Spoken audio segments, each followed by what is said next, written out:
जों बहुद गोबाव जाबाय गोबाव जाथारबायथ' जोंनि रायजो जानाया मोनाखै जों मोनफेराखै जेबो मोनाखै जोङो जों एवपिपिएलआवनो दं आंहाबो ट्रेक्टरावसो होगोन औ जोंथ' आरो जोंहाथ' बावनोखा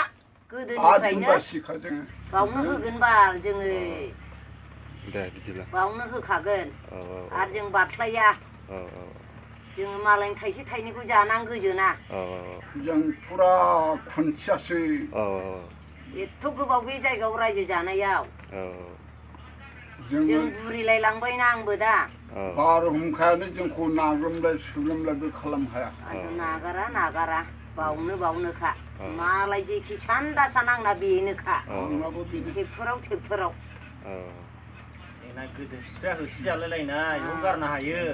आरो आङो बेसेबां बुजालायबावनायसो गिलु फालु दोखो दोखो बुग्लिजाबावदों आङो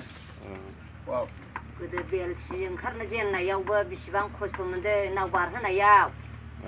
आंनावसो दंजोबसै जा गावथारनो नागिरबावो बेलसिफ्राबो मोनथामफोरजों बेलसिजों दावरावआव आंनो बारहोहैयो रावबो होआ जेबो मोनसे मोनथाय मोनाखै दरायबावोसोमोन जोंखौ जोङो दै गिदिराव बेसेबां नाव बारहोहैदों आंलाय हिनजाव जानानैलाय हर मानि सान मानि गवा मालाया उन्दुनो मोनोबा आं हिनजावाबो उन्दु मोना बिसिखौबो जोख्लायसो जाबावो आरो एखनबा नैबे रैथ' फंबायखौ मोनाबा फाखोखौ आंनि फिसाजोखौ लानानै हरावनो आं नाव बारहोहैयो इसोरनि अननायाव जेबो जायैखायसो आङो